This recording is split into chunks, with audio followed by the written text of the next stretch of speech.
Michael, Yes. Michael, I thank you so much to our wonderful partners. Someone just told me that there was an error in the link that was sent in the weekly news update.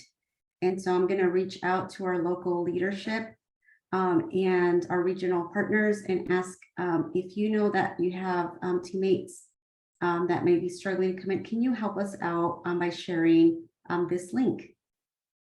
Thank you, Tamara. Yes, thank you. Thank you, Sandy. Welcome all who are joining. We're going to go ahead and get started. So yes, welcome to the March 2023 Field Staff webinar. We'll be talking about DCYF education requirements and impact data entry, two very fun topics. Just a warm welcome from today's staff that are supporting you on the call. Sandy, who just said hi. Welcome, Sandy, Director of Early Learning. Myself, Michael, the Program Manager of Early Learning, and our newest staff member, Maddie Schultz, our Program Support Specialist. I believe this is her first Field Staff webinar. So welcome, Maddie, to the team, and welcome to the Field Staff webinar. Thank you. Thanks for all the welcomes in the chat. Hi. I believe this is Maddie's second week, so real new. Yeah, it's been nice. It's nice to meet everyone. Thanks, Maddie.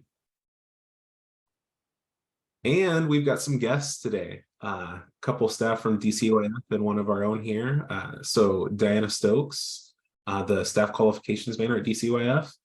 Athena Manalo Jimenez, the Dual Language and Multilingual Learning Manager. And like I said, our very own Sarah Kelly, the Director of Data and Evaluation, will be helping us out today with some presentations. So welcome to our guests. Welcome to the call. And I will hand it to Miss Sandy with our land acknowledgement. Absolutely. I can hardly speak. My face is smiling so hard. Love it way. Yes, we're going to start with our land acknowledgement. And today I am joining you, learning, living, breathing from the beautiful lands of the Nisqually and Coast Salish people. And today, just a brief acknowledgement that we occupy the traditional ancestral lands of many different tribal people across the state and that are still here and continuing to honor and bring light to their ancient heritage.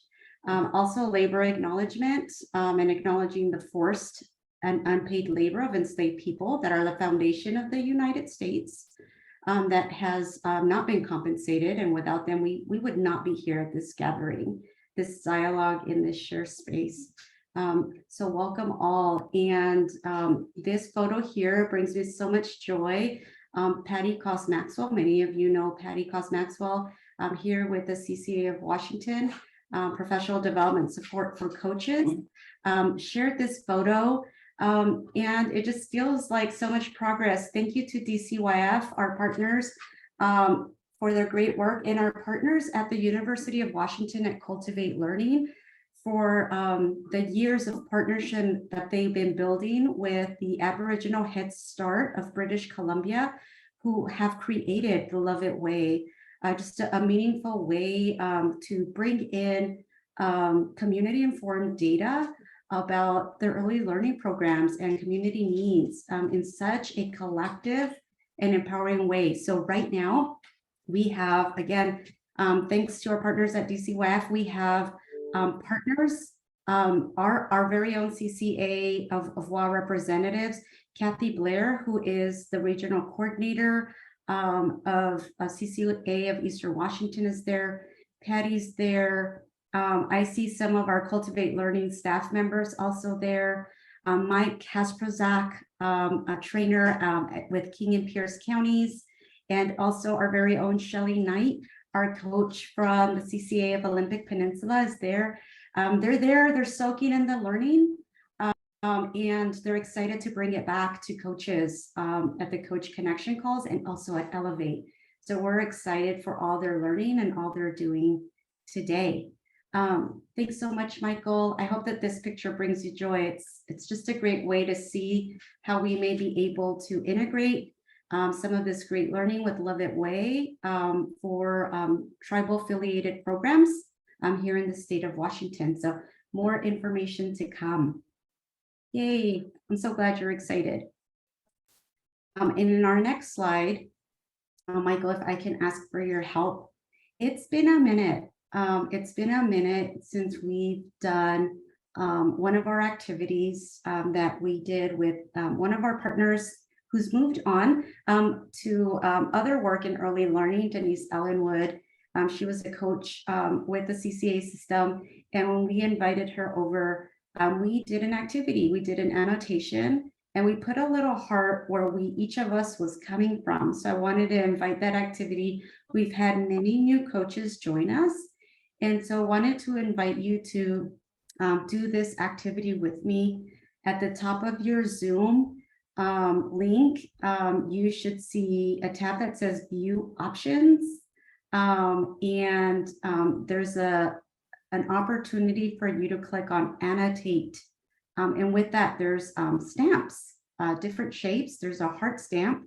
And I already see some of you pros going there, but I'm going to drop my stamp here too. And just want to take a minute. I love that you can see each other saying, hey, Connie, our hearts are close to each other.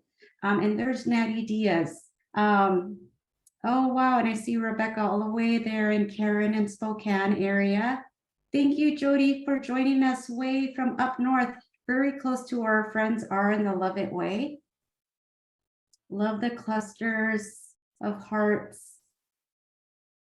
And so I want to just take a few minutes. Ooh, someone's getting fancy with arrows.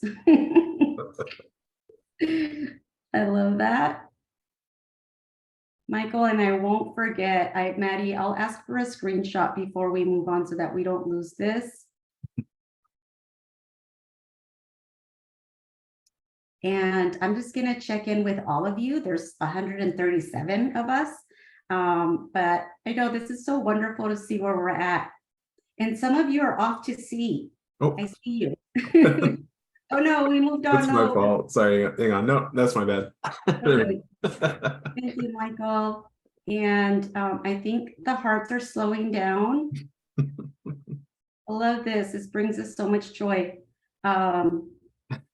Ooh, there was like a lightning bolt or something. Oops. Okay. Yeah, I need to erase. I put myself off of like the there he goes. Okay. Wonderful. Okay, I'm just going to check in. And please unmute if you haven't had an opportunity. To put your heart stamp. Oh, thank you, whoever's helping us with the eraser. Okay.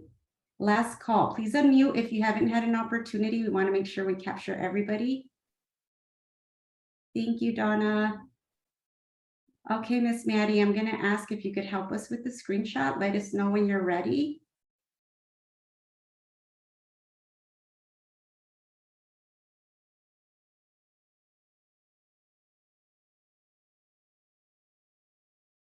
Okay. Wait, undo.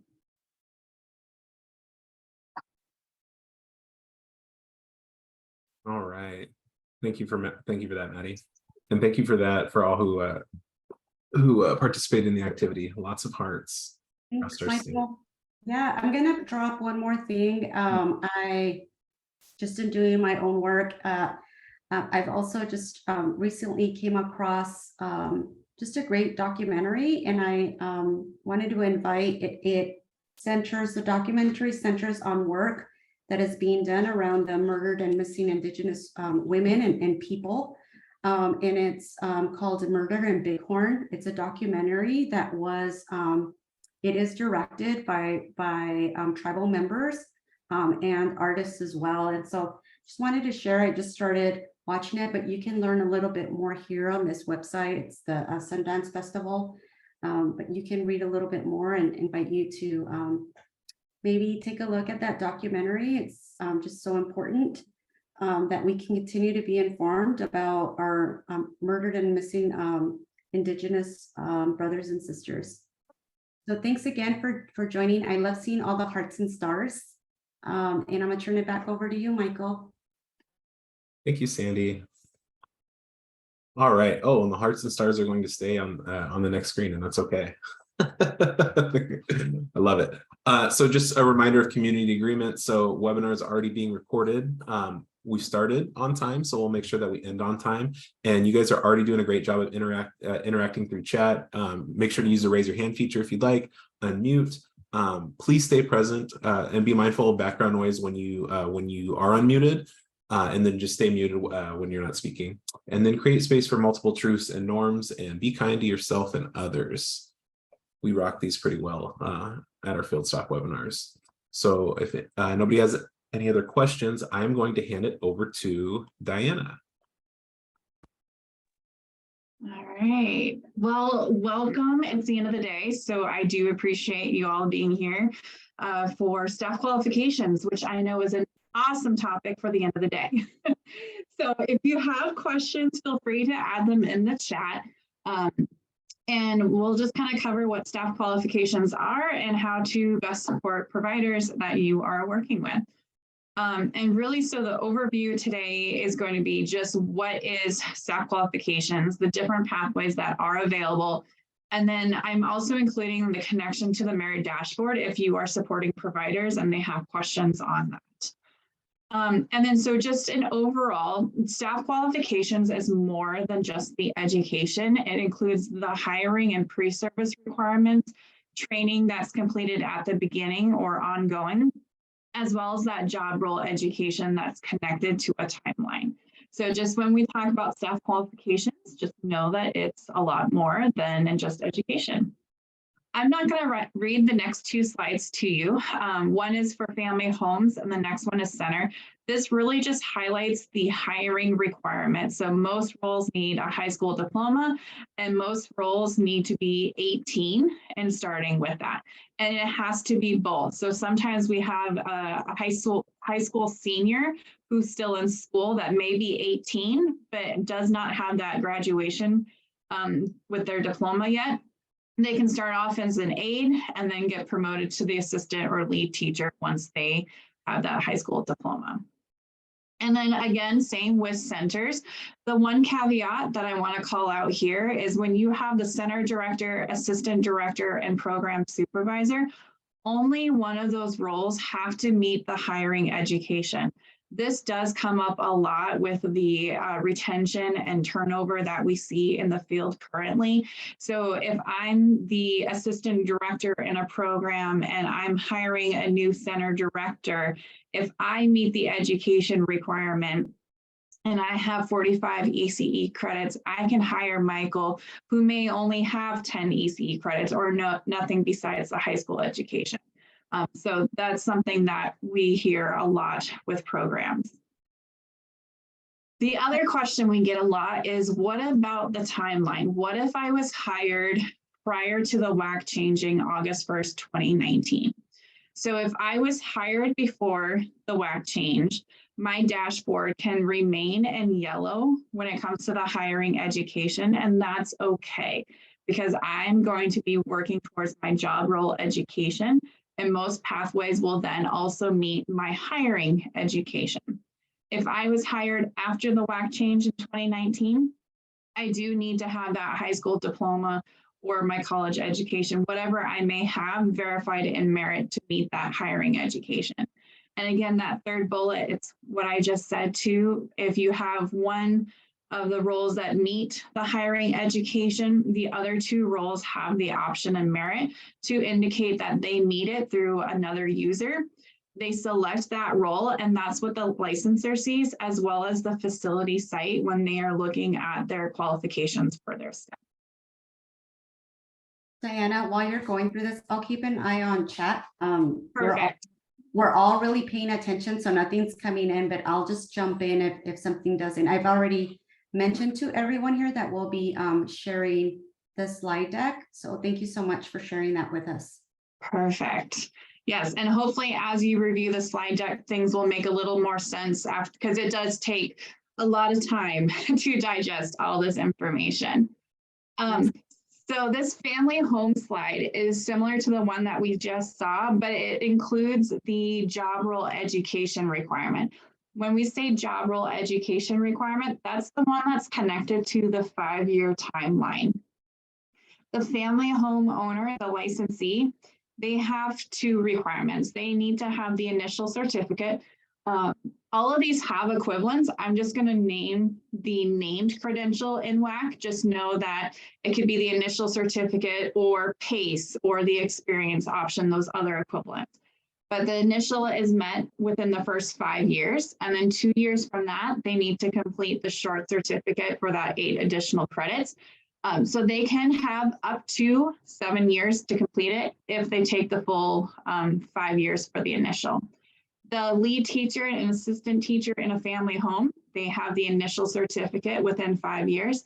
And the family home aide, because they're 14, they're just going to continue with high school education, or they're going to have their receive their diploma, but they don't have a job role education requirement. And volunteers, they're not paid, so they don't have the education and the same training requirements, but we'll cover training in a little bit of what they do have. Same with centers, we have the education for their role. The center director, assistant director, and program supervisor, they have the state certificate. So that's very similar to the 45 ECE credits that most programs have. For that hiring education, it is based on the license capacity of their facility, not by the number of children that they serve, but the license capacity. And they do have 5 years to meet that. The center lead teacher has the same education requirement as a family home licensee, with starting with that initial and going into the short. An assistant teacher, they're going to have the initial, and aide is going to continue on with their high school education or beyond. So that was a lot, and I know that, and hopefully you're all digesting that very well. But if not, we're going to make the connections and with the dashboard and how they pick the pathways that may feel right for them. As you work with different providers, you're going to find that one pathway that meets the requirement for one may not meet it for the other. And it's really about what the provider is hoping to get out of their career. My internet is unstable. I got that little lovely thing. So I'm just going to turn off my video in hopes that it stabilizes, because it's been some fun weather with the hail and everything today. Diana, I know it's hard to kind of see, there is, and I'm not sure if this will help with the dashboard or if it's helpful to just go back, but we have just, there's a little bit of confusion about the wording state certificate, and that's coming from Tamara. And so I'm wondering if that's something that she saw here before we move forward. Tamara, I invite you to jump in, please, and help us. Yes, I state certified 47 credits. So I'm just trying to really wrap my brains around the language. So what would that compare to? That's not the ECE degree, because that's more than 47 credits, correct? So this is the Washington State Early Childhood Education State Certificate that's offered by our Washington colleges. It varies by college, but it typically is 47 to 52 credits. It's part of that stackable certificate. Okay. Okay, thank you. Thank you. Yeah. Thanks, Diana. Absolutely. All right, and so this is just a preview of the dashboard. You'll see this another time at the end as we make the connection. This does vary based on the individual's role. In the middle there, you can see my job roles, and a person can see all of the roles that they are eligible to be in. Experience, they're gray right now because this is a family home owner. So they don't need experience for their role versus like a center director is supposed to have 2 years of experience. You'll also see that this is color coded. So if it's green, that means I have met that requirement and I am good to go. If it's red, something may be missing, or if it's related to education, it's past that 5-year time frame, but we won't see that in the education until 2026. When it's yellow, it means I have time. So yellow is okay to see on one's dashboard. So we'll just kind of jump right in with that. And then related to the stackable certificates, that is a Washington State program. So only Washington colleges offer that. If you go to our ECE career planning portal, and I'll drop that link here in the chat, that will give you an opportunity to see the colleges that offer it. And they can get connected with the like early achievers grants or any other opportunities that the colleges have. But the first thing a provider is going to do is they are going to tell us what kind of education they have, if any. And what this does, it allows us to help them plan in the direction that they want to go. So this might be high school diploma, this could be a GED, it could be international education, but anything that they may have, CDA credential, Montessori, we want to get that into Merit first. We do need a copy of their official transcripts when it's used for staff qualifications. And then it can take up to 45 business days right now to get the education verified. And then once we have it, then we're able to move forward with assisting. Then they'll need to make a plan. We kind of have 3 different buckets when it comes to the pathways available for all of the different education requirements. The first one is experience. The second one is PACE, that is training related. And then third, we have education, whether it's stackable certificates or alternative credentials. Once an individual picks what they want to do, they're going to make a plan of how they're going to do it. And this is connected to the dashboard for that job role education category. And I'm going to show you the drop downs for all of this here very shortly. But what they're going to do is they're going to log into their Merit account and they're going to select one of these pathways. I want to, with my experience, I'm choosing the experience-based competency demonstration. I want to do the training series known as PACE. I may have other education that I think will meet the requirement. I have education that already does, or it could be I'm going to, or I want to go to college. I'm exploring my options as also something that can be selected because we know people need time to figure out that. That's great, Diana. And one of the questions, just for clarity, uploading transcripts, is that in Merit now? Yes, so the education application is part of Merit. It can be found under the My Education tab, and that's where they'll be able to submit their education. When you're in the application process and you get to the very end, you are able to upload your documents directly there. If you don't have them on you at that time, you can always email them to Merit or our education team directly, and they'll link that to your application. Thank you. Yeah. And like I said before, not every pathway is available to everyone, and it's not always the right pathway for each person too. So it's important for them to really kind of look at all their options to determine what's the best fit for them to meet licensing requirements, but also where they want to go in their career. You know, do they want to become a center director? Do they want to become an early achievers coach or an advocate? Those are opportunities that align with this that we want to help them meet their goals with. So again, we have our dashboard. So we're going to go through the different pathways and how to select this and indicate it in Merit. So the first thing here is we're going to select that job role education. For most providers, if they've never been here before, it's going to say action required. That action required is just indicating, hey, you need to let us know what pathway you're going to select. This can change at any time if somebody changes their pathway. What will show up here is the education requirement for their role. So again, this is a family home licensee.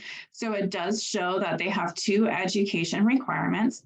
They're going to click on the click here button, and it's going to populate this drop-down box. With that drop-down, I'm going to see all the options that are available to me as a family home licensee. If I'm a center director,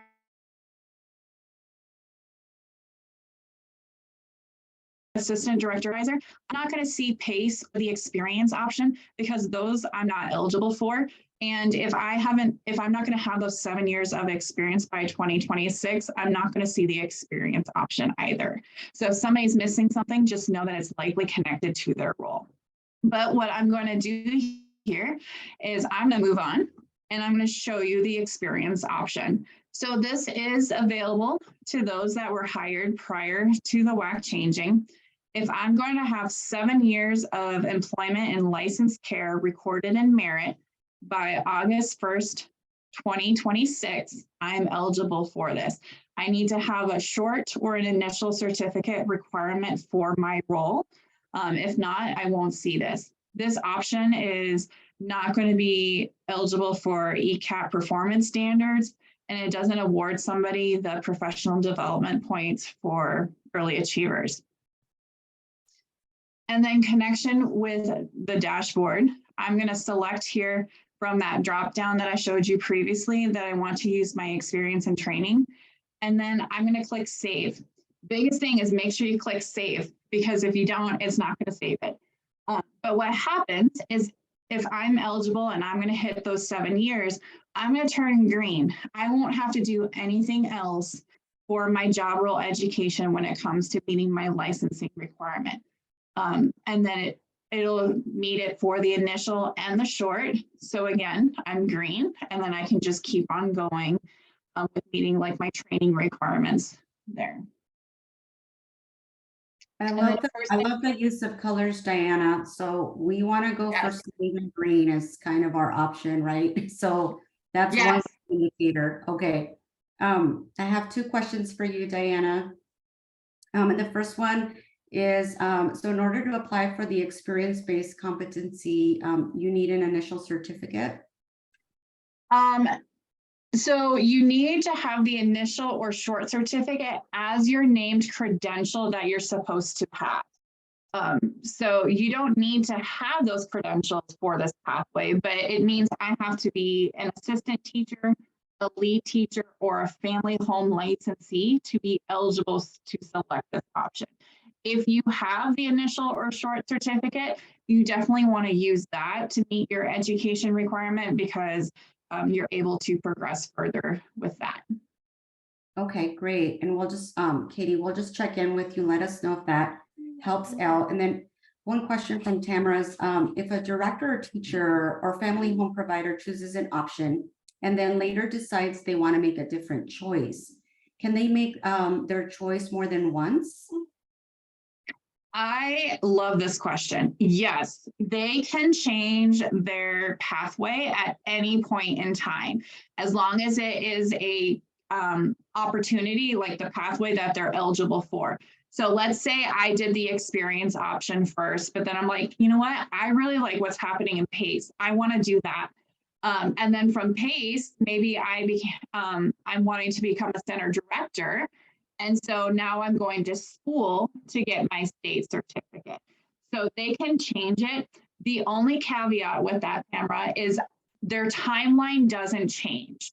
So they would still have a 5-year timeline unless I get promoted during that time and I have a new education requirement. So if I started as an assistant teacher and I need an initial certificate and I did the experience option, now I'm a lead teacher, I can maintain the experience option for that requirement.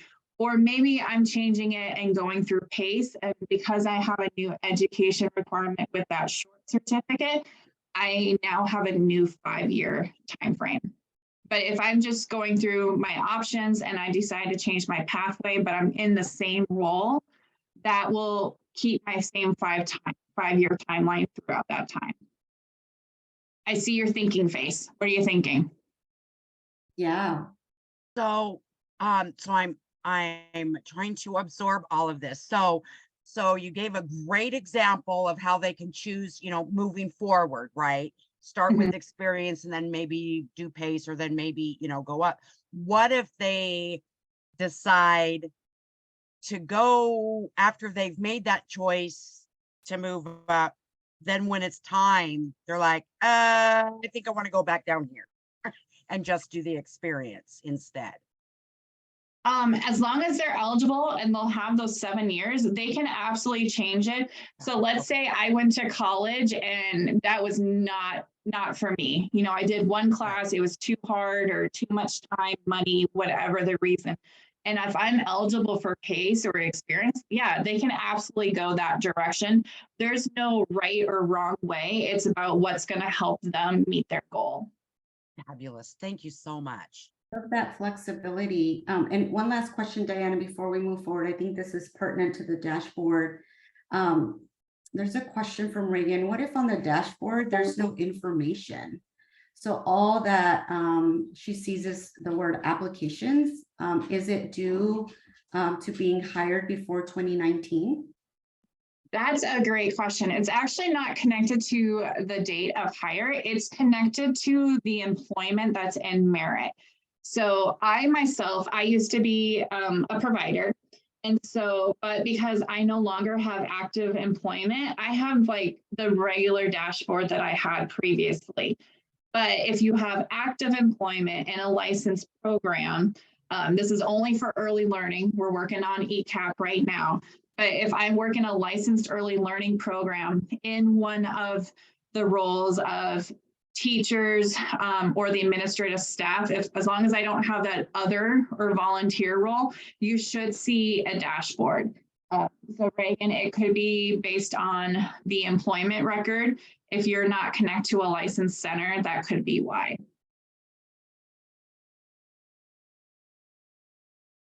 These are great questions. Diana, this is Susan Burnham. I have a question that's kind of the opposite of what you've already answered. We've had questions from providers who are considering taking PACE, but want to know if they change their mind, can they transfer their work that they've done in PACE into a college course? Let's say they want to take PACE for the initial certificate, but they want to go to college for their short certificate. And we haven't known how to answer that question. Oh, you're ahead. I'm going to change my slide and we're going to go into that. That's fine. Thank you. Yeah, no, so hold on. I will answer your question. I have like one slide before that, Susan, but I will cover that for sure. In addition to PACE, there are other recognized alternatives that we have. So other earned credentials such as CDA, Montessori certificates and diplomas, other degree majors. So we see a lot of elementary education, humanities. If you have an assortment of college credits, that typically can do it, as well as PACE. And with the drum roll from Susan, with this segue, PACE is the training pathway for those that may not be interested into going to college, but want to do a little bit more than the experience option. So with PACE, we're really leveraging the existing training. So somebody completes childcare basics, they go into Equal, enhancing quality of early learning. And then what you see on your screen, this is PACE for the initial certificate. So you have the field of ECE and then supporting child development and wellness. So again, a completion of this gives you the equivalent to an initial certificate. We are working with the state board on an articulation agreement. So if I completed PACE for the initial, I could take this to one of those participating colleges in the future. We're not quite there yet, but in the future, take this to the college and jump right into the short certificate. I won't be granted the college credit, but I won't have to go back and repeat these courses. So 105, 107, and 120. I would just roll into that short certificate. So Susan, that is coming. The other pathway that somebody will have with PACE is I can do PACE through the short certificate And then from there, I could go and continue on at the college if I want to into the state certificate or associate's degree. But these are, again, the training courses. The other component that's new to PACE is having job embedded learning. So people will get, I don't want to say credit, but they'll get time recognized for the work that they're doing on the job. And then new to this is putting it into practice. And so this is taking what is being learned in the training session, really applying it to their classroom or their family home program, having an active reflection on the activity. There's no right or wrong, right? Something may work for your program age and some things may not. It gets documented in one of many different ways that works best for the provider based on their learning style, as well as their comfortability with maybe writing or speaking. And then they have that reflection with the trainer. And then that really ties in the job embedded piece. So that way it's applicable to the workouts. But yeah, PACE is currently being offered. It's super fantastic of where it's at. And we have 2 more modules that will be coming soon over the next year or so for the short certificate. And similar to the experience option, there's a drop down saying, I want to participate in PACE. You're going to save that. It's going to remain yellow. And I want to call that out. It's because you are in progress with completing PACE. Once you have completed PACE and you have it for the initial or the short, based on what you need, then it will turn green. And so it's okay if somebody selects it that they're going to do PACE, and then it'll turn green once it has been completed. Sandy, any more questions related to PACE in the chat? No, we're looking good. It looks like we're happy about the greens and yellows. And so that's nice to be able to see the dashboard so that we can kind of just assure the providers that are being supported by the coaches. This is super helpful. So thank you. And I'm getting some feedback for you, Diana, that this is helpful. Good. Keep those questions coming. Those questions of practice are so helpful to all of us to kind of learn from. Absolutely. All right, so the next opportunity for a pathway is, what if I already have a degree? It could be a degree in anthropology, a degree in business. It could be psychology, which is closely related, but not considered a related degree. Well, we've been working on a pathway for these individuals that will be coming out hopefully later this year, assuming the pandemic doesn't come back. This is known, you probably heard about it a little bit, but the micro-credential. And so this is for those that have some degree level, whether it's an associate's degree up to a doctorate, but they'll have micro learnings, so various trainings to help fill in those gaps with our core competencies that they may not have gotten with whatever degree that they've taken. We recently conducted a pilot last year, and so we're taking what we learned from that, making some tweaks, and then we're going to get ready for a statewide rollout later. But more will be coming. So people who have a degree, just reassure them they have that 5-year time frame. They don't need to do anything in the meantime, and they can sit and wait while DCYF gets ready to roll out this pathway. And with that, we do have a drop down in the dashboard that says, I already have a degree that's not an ECE. And then they'll remain yellow. Again, yellow, it's okay, I have time. But what also this does is it tells DCYF how many people fall within this category. So as we prepare to roll out the micro-credential, we kind of know what that load is going to look like so we can best support everybody with meeting their timeline. So I'm really excited about this. And then I do want to call out too, when they have clicked and saved, there is this change button. So like what Tamara was asking about earlier, I can click on the change button. It's going to repopulate that drop down box.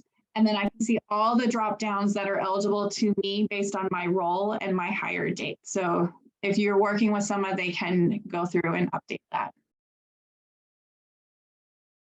All right, up next is the most standard, easy route based on what's named in WAC, but that does not mean it is right for everybody.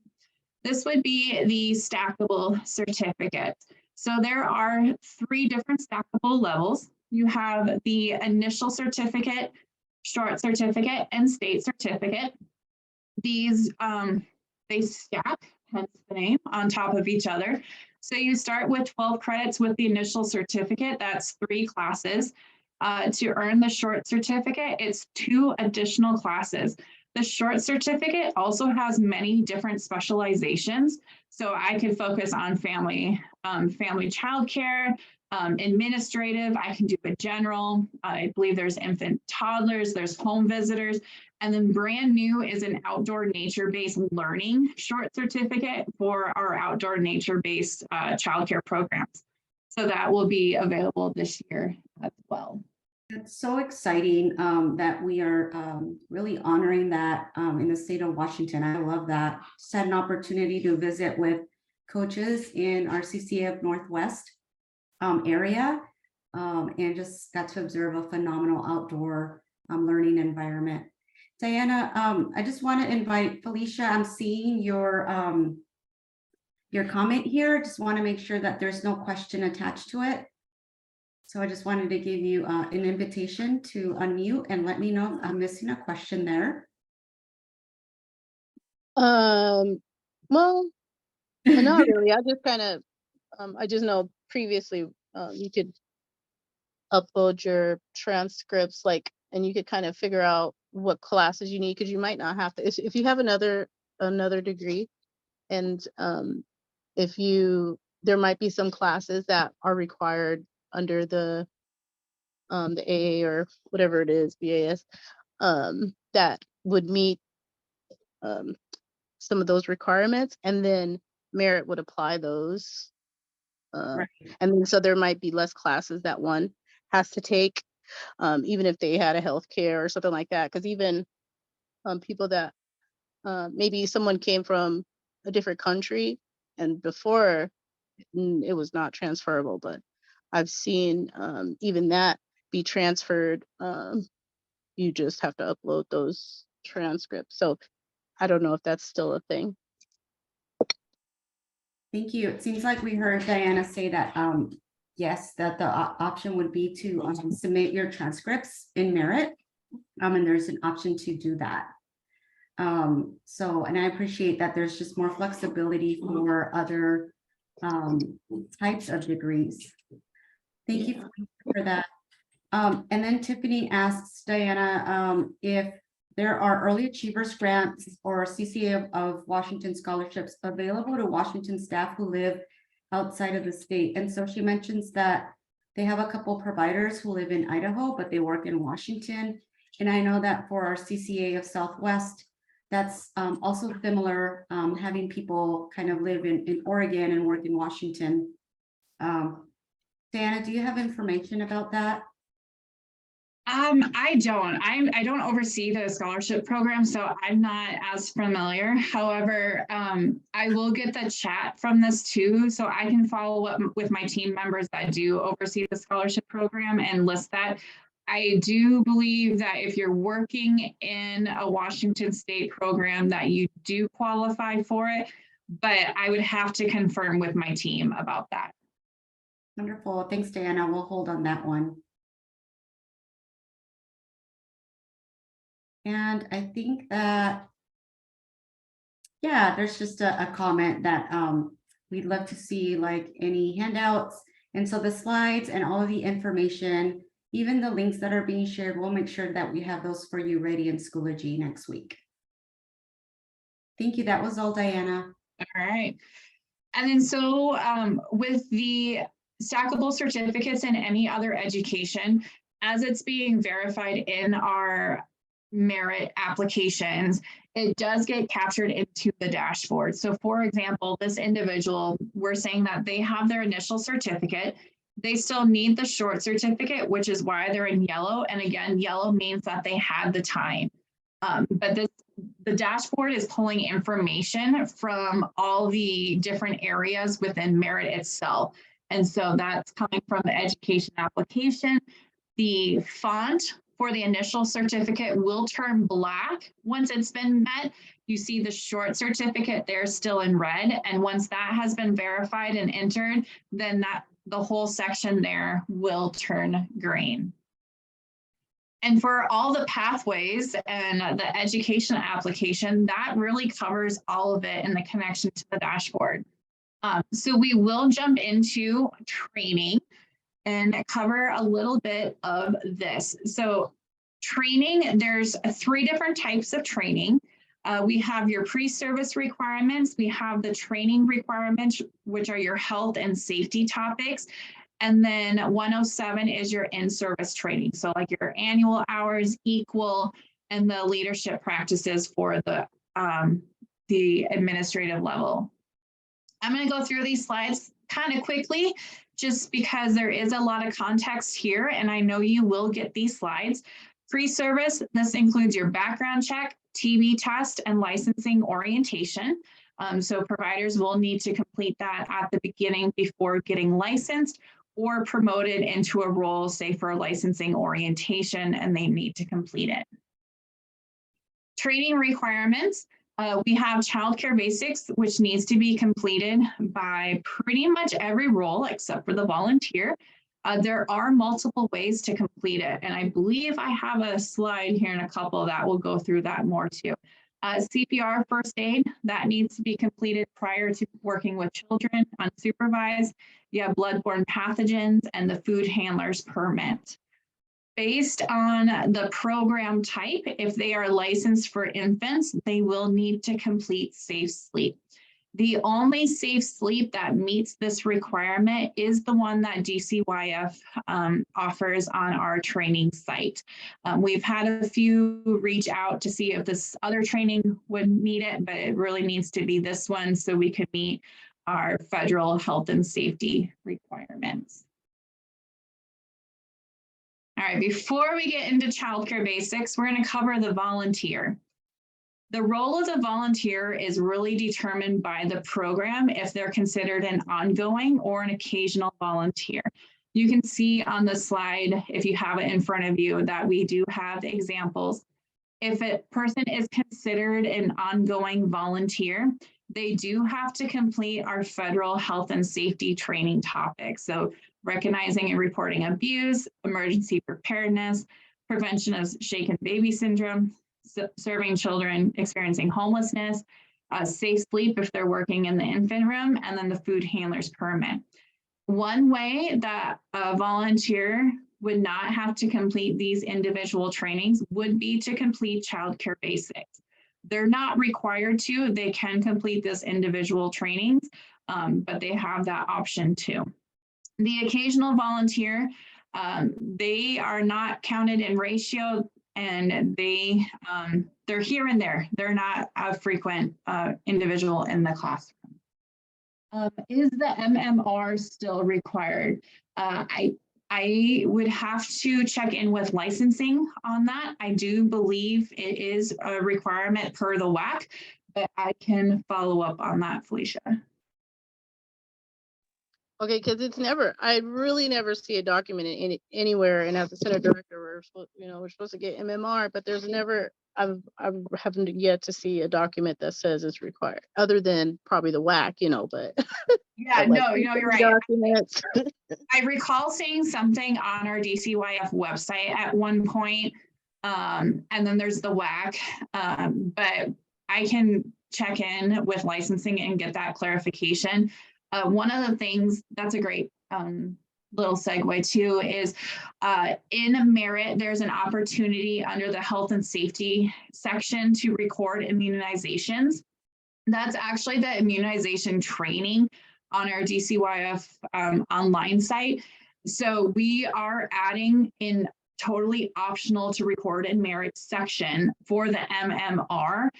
because we do have the COVID-19 that was being verified in merit. So we're adding that MMR, but it won't be required by licensing to be recorded in merit. It's just to help provide that. But I'll get more information on that for you.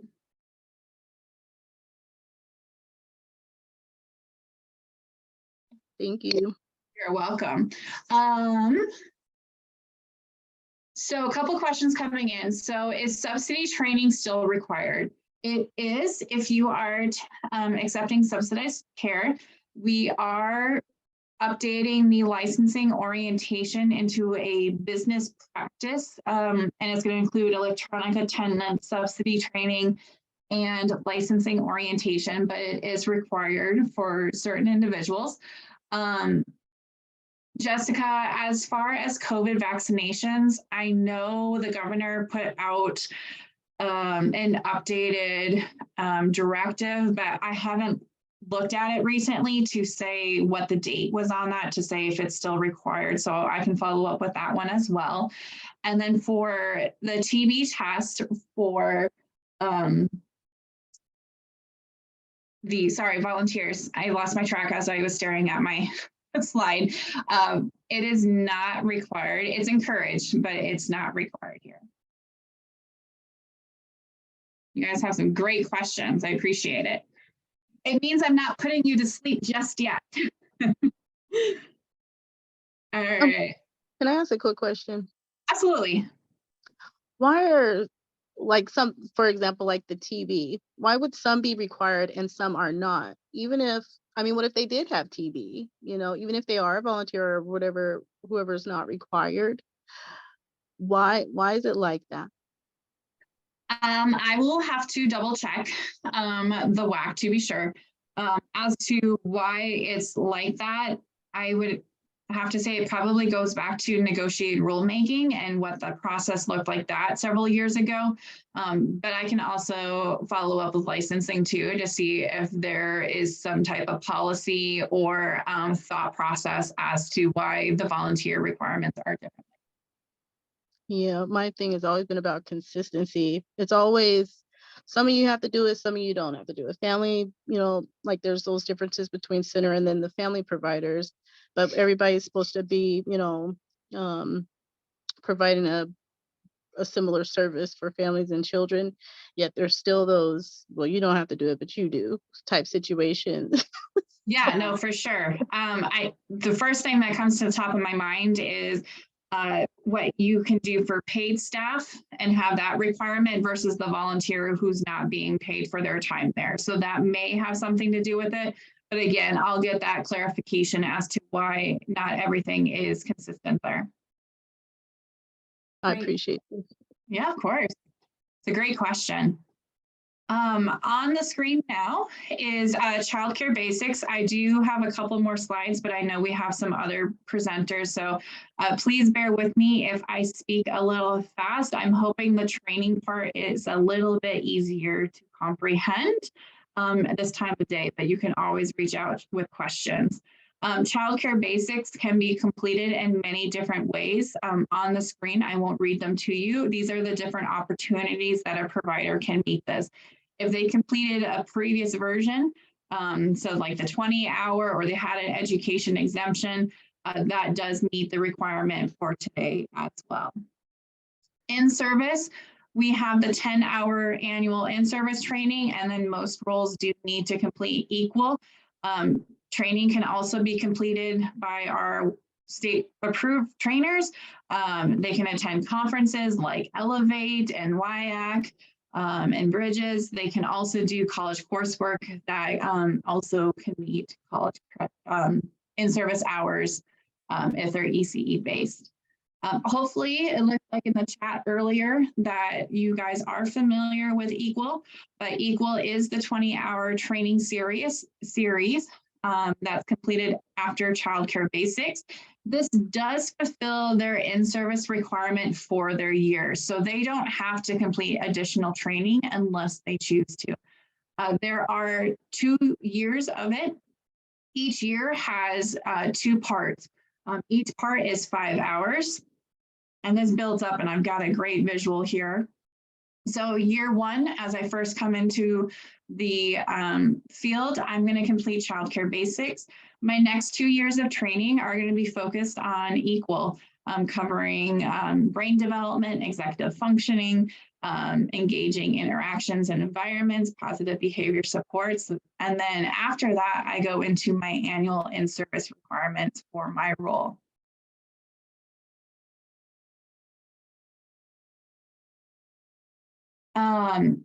One quick question about childcare basics is that there were, for those that completed an old version when the WAC changed, that they had to complete the health and safety training.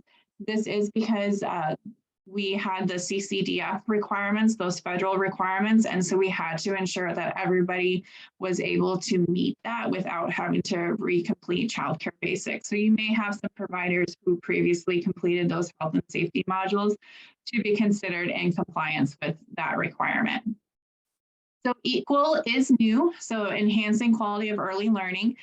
If I was hired into one of the roles listed in merit after August 1st, 2019, I have to complete it.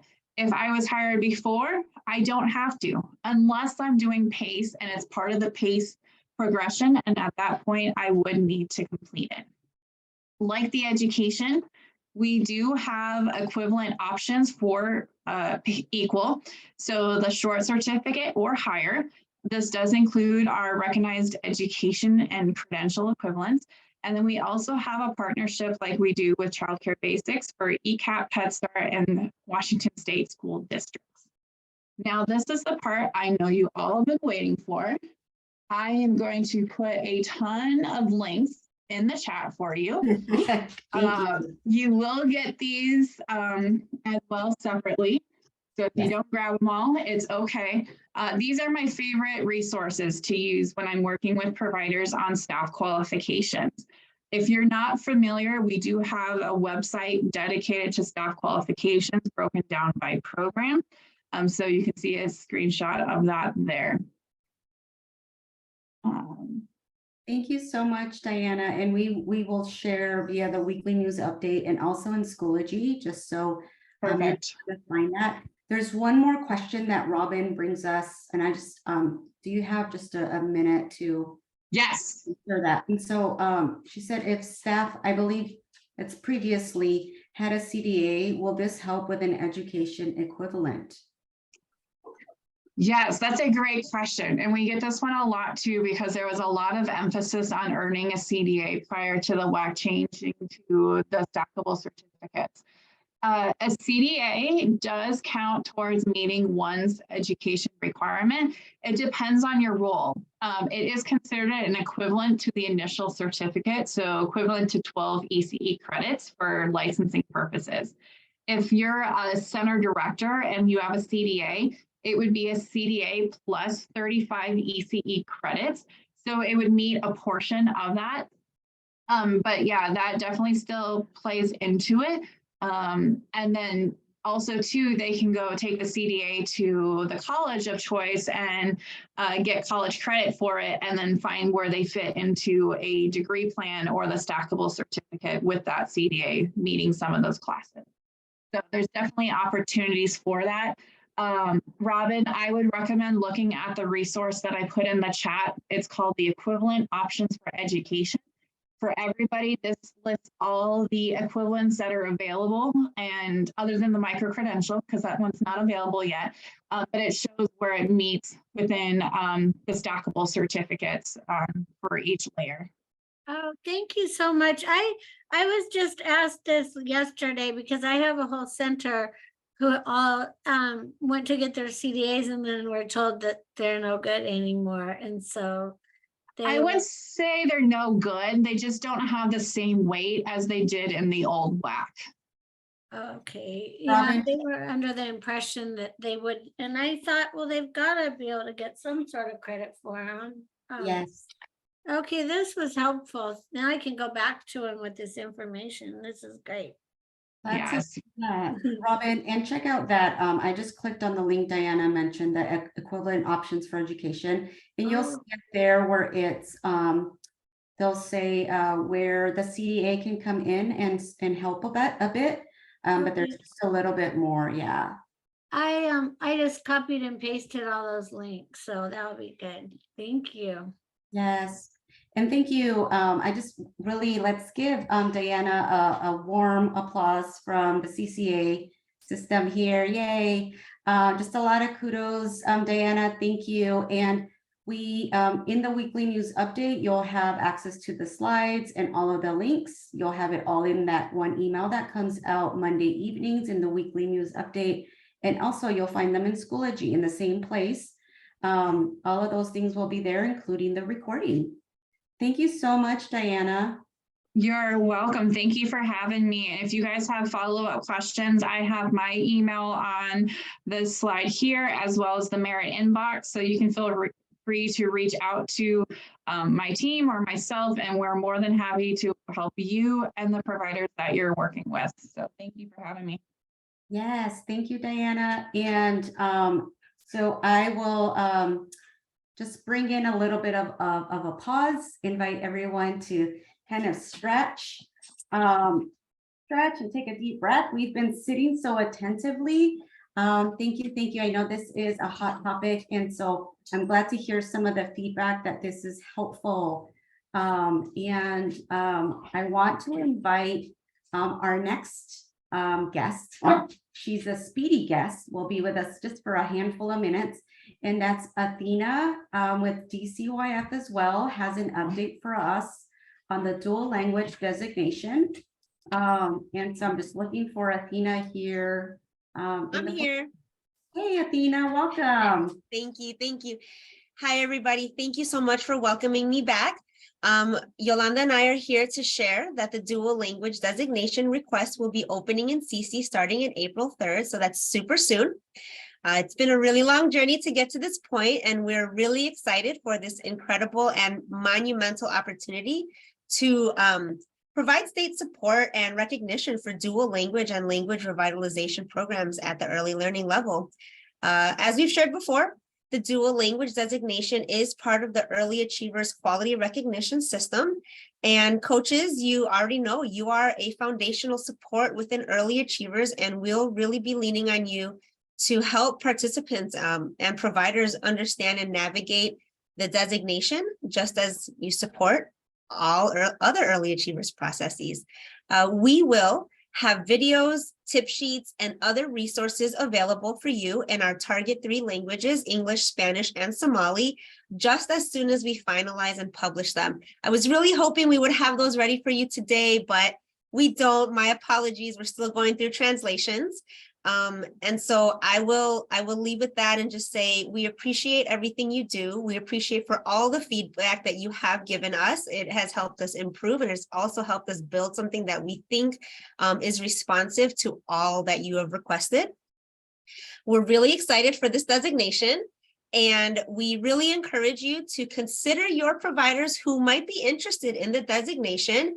Get them excited for it, and then let us know what questions you still have so that we can answer them for you and help you feel successful and prepared. I don't know if you are aware, but last time we left, we had a whole list of questions, and we did answer them and sent them back to Patricia and the team so that they could upload them in Schoology.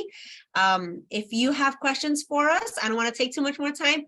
Drop them in the chat for us, and we will collect them, and we will get answers back to you along with those other videos and tip sheets and resources. Thank you so much. I promised I'd be a few minutes, and I was a few minutes. So have a great afternoon, everybody. Thank you, Yolanda, for dropping our webpage. Thanks, Yolanda. Athena, I'm just always going to put in a plug here for our coaches, and if we can get a sneak peek, we'd appreciate that, and appreciate being your thought partner. A sneak peek allows us to review the information and really glean from the experience coaches bring. They're so great at thinking about what providers might ask. And it just goes to show just the great relationships and connections that they have. So we're happy to be your thought partner in that. And so I respectfully request that sneak peek if at all possible. And we'll put it in Schoology and give everybody a heads up so that we can send you some input or possible questions that you could help us mitigate. Absolutely. Now, you know, Sandy, you know, I have to run that by my own supervisors first, but absolutely, I will let them know and we'll be in touch. Yeah, we'll appreciate you. Thank Yeah. you. We're excited. And thank you to all of the regional staff, including coaches that were part of the dual language designation advisory. The work is here, all of your input and your feedback. It was such a pleasure. I was part of that with Athena as well, and some of you. And so it's great to see all this work come to fruition and be included in the early achiever standards, quality standards. So hooray for that. All right, we're into the home stretch here. And last but certainly not least, our very own Director of Data and Evaluation, Sarah Kelly. I believe you're here. I just need to find your photo tile. Hi, And everyone. there you are. Hi, Sarah. Welcome. You have some exciting updates for us around Impact. Yeah, I do. So Impact is a Salesforce-based database, and Salesforce, around the time that we built Impact, switched to a new user interface, and it was really new. So we decided to build in kind of the old view. So we've gone through this project to update us to the new user interface and build in some other improvements along the way. We're not done. It's probably going to be rolled out at the end of April.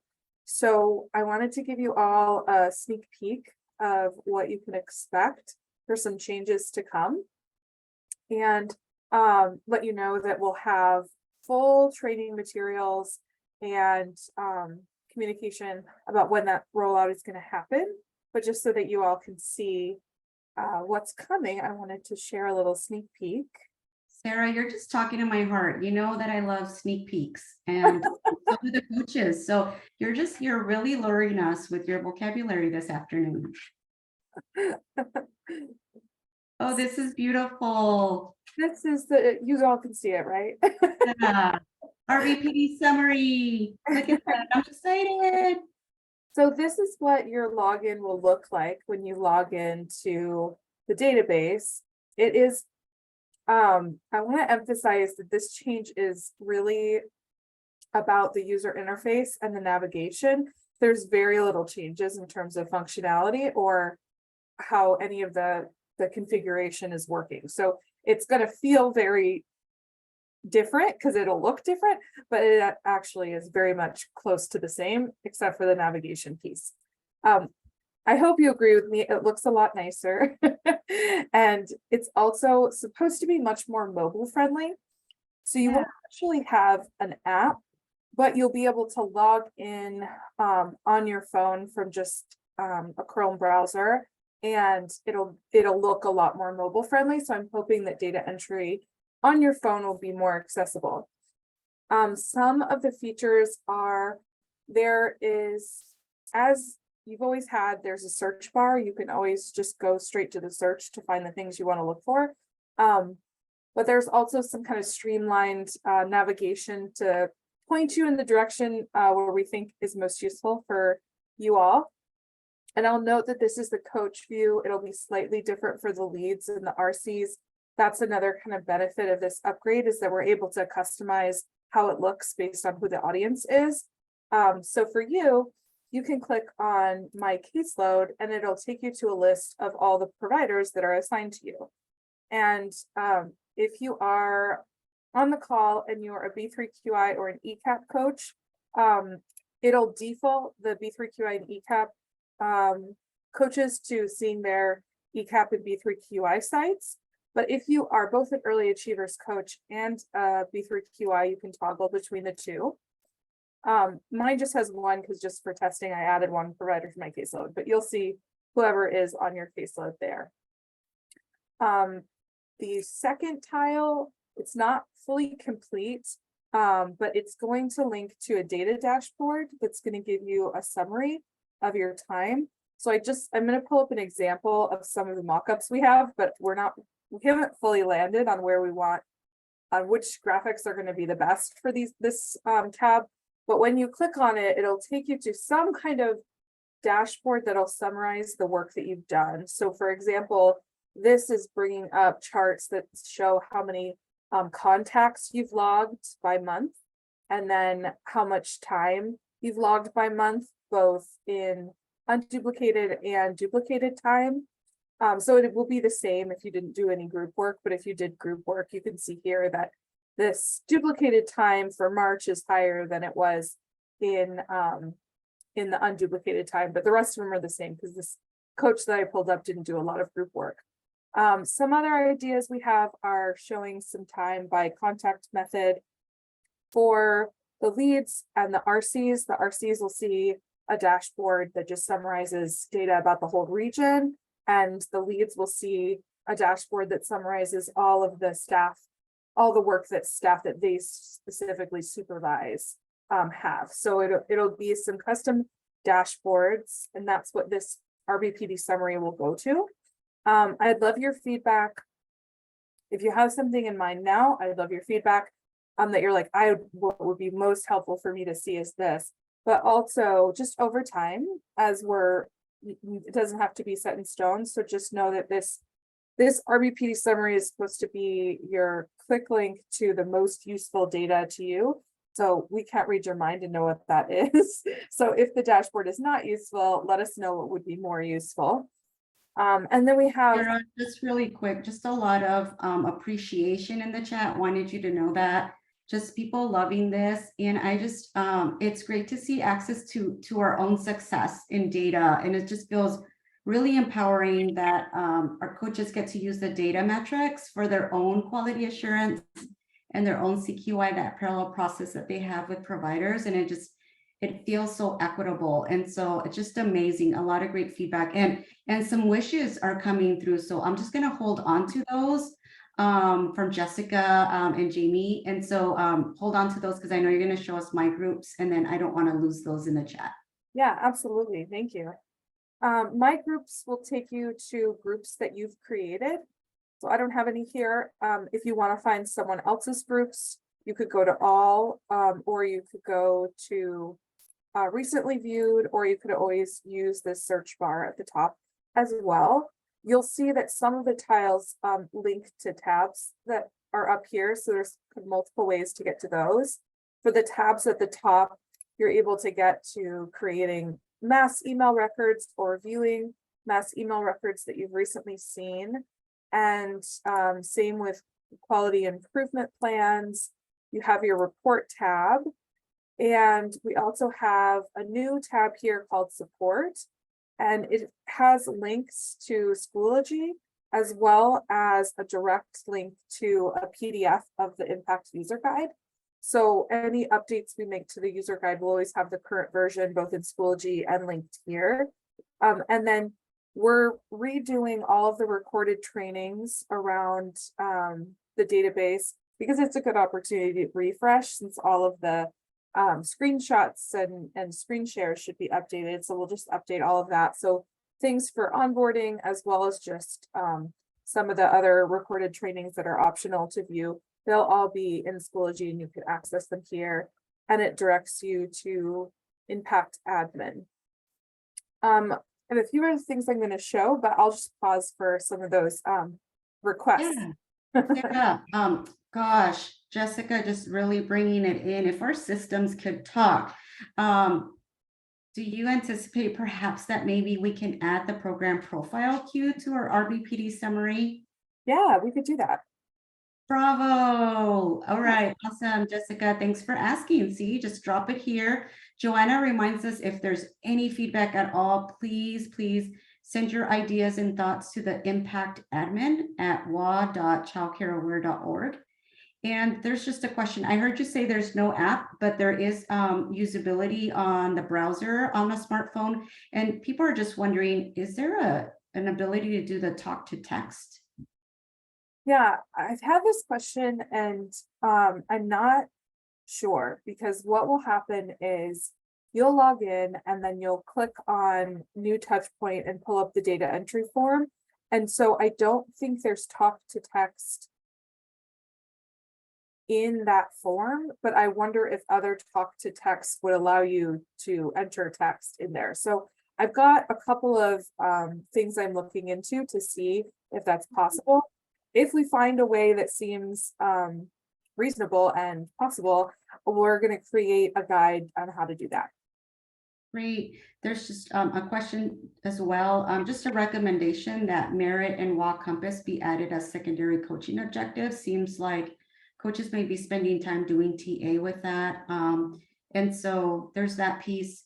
And just wondering, has the My Caseload dashboard, has that been reviewed specifically by by B3QI coaches is a question. So We haven't had any user testing outside of CCA.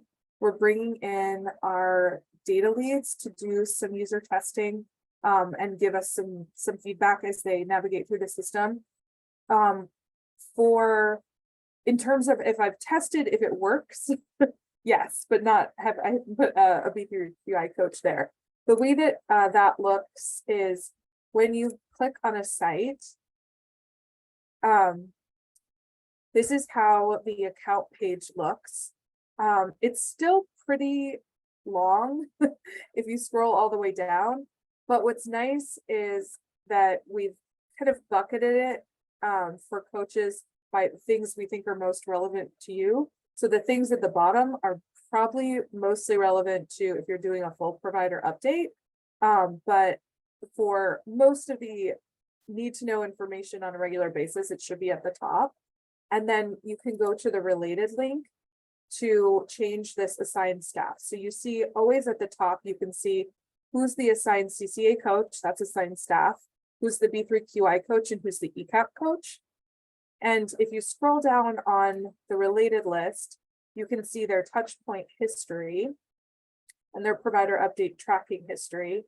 And you can see their caseload assignment, and that's where you could add a new one. So this is a sandbox, so I didn't actually take this person. I didn't take someone's account from them. But you would just add a new person. And if you were to add, if I were to add myself as the B3QI coach, I should then see them on that list. But I think because I'm not of the type B3QI, I think I'd actually have to be a B3QI coach to do that. And I didn't give myself that checkbox. But if I was assigned to the site and I went to that B3QI list, then it would show all of the sites that I was assigned, not as a CCA coach, but as a B3QI or an ECAP coach. Does that make sense, Victor? Hopefully. Yeah, sorry, it's just windy out here. thanks, Sarah. Okay, and I think the other thing I'd like to show is that as we're going into the accounts, we have reorganized the fields, but these are really easy to change. So if you, as you get into the system, if you do find that there's something that is a field that you frequently look at that you're having to scroll all the way to the bottom for, that's good information for us to know, because it's not very difficult to change that information. And just in general, you know, we want to make sure that it's working well for you, and that all of our work is actually useful for you. So please let the system know that any feedback you have, we're excited to hear about. One final thing I wanted to mention, like I said, this is just a preview, so it's pretty a general overview, but just so that you know what's coming. But I also wanted to point out that I was hearing from the provider update leads that maybe some coaches that are doing provider updates aren't aware of this provider update tracking.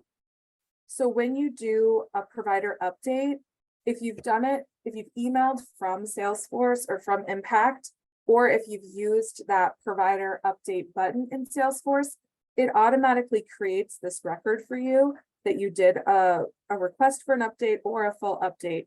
But if you were to verbally on the phones ask a provider if they could fill that out and email it directly from your own email, the system doesn't have any way to know that happened. So just make sure that you're documenting in this provider update tracking area. You can just click new and document that you made those requests. For us, we're looking at making sure that providers get asked for a provider update at least 3 times. Ideally, we would actually get an update, but if not, we want to make sure that we reached out to them at least 3 times in 2 different contact methods. So this is the data that we're using to identify if we meet that contract deliverable. So just make sure that you're aware of that if you're doing provider updating outside of emailing in Impact or using that provider update link or the button. Awesome. Sarah, there's Jessica asked, what's the purpose of the follow tab up at top?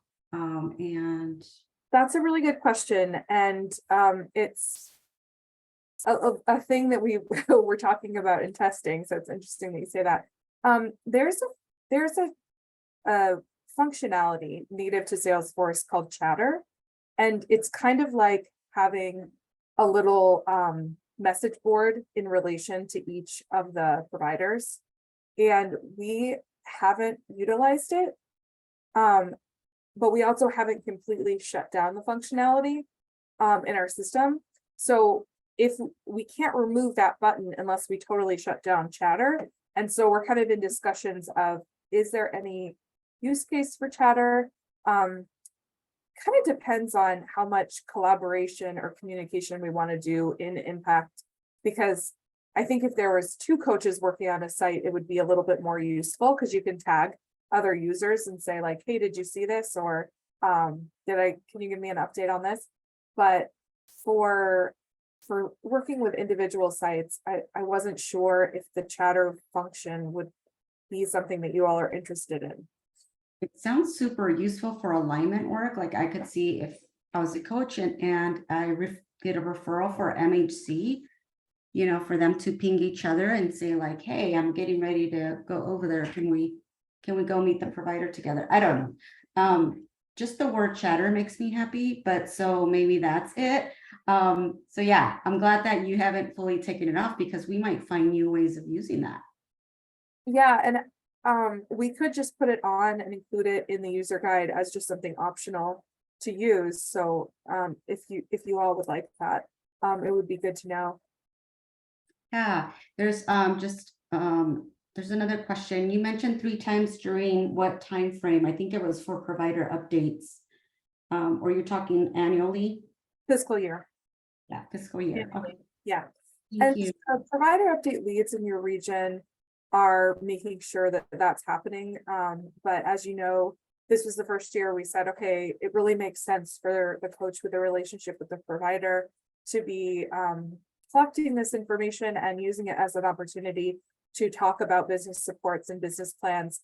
So they'll check on that, and usually we'll do 1 or 2 campaigns, which is where we mass email all the providers their links requesting the update. So for you all, often your provider update person is doing the email request, but it's helpful if an email comes from someone that they know, so they might ask you to email them, or you might be doing that when you're on a visit or calling them. Yeah, wonderful, Sarah. We'd also like pigeons and reminders. Tracy loves and requests, hey, can you put the vacancies up close to the top so that she doesn't forget them when she's taking touch points? So let's send out the pigeons and the reminders. Thank you, Miss Tracy. Appreciate the humor at the end of the day. Love that. And we're getting close to time. I'm keeping an eye on that. It's part of our community agreements that we start and end on time. I love the sneak peek. This is so exciting. I'm just kind of getting the vibe from everyone. We're excited to learn more. There was a question, you know, why isn't early learning coaching one of the options? And so there's in our CCA of Washington system, we have 6 partners that we do the work with, and each partner is his own organization. And so there might be slight variety of titles. And so assigned staff is the designated space to call out the coaching that's done out of the CCA of WA system. And so it's each of our regional partners might have a slightly different title for their organization for the coach work. So great question, though. I love that. Thank you. I'll add, Sandy, that one of the reasons it was named that is because when we built the system, there wasn't any other kind of assignment. It was just CCA coaches in the system. So we might rename that to be a little bit more descriptive so that it's a little more clear, since there's the B3QI and the ECAP. Yeah. So thank you all so much. Oh, thank you, Carrie. She just said, I'm going to shout it out. Best field staff webinar ever. Thanks. Thank you. I'm glad you feel heard. And we know that these were some hot topics and you wanted to hear about those, and we even squeezed in a little update in there. So we appreciate you. Thanks for bringing the energy and that positivity toward the end of the day. And we wish you a restful evening. And we'll be following up with you in the weekly news update as we typically do. Thanks, Roxanne. Thanks, everyone. Take good care of yourself. Take care of each other. We'll see you next time. Bye.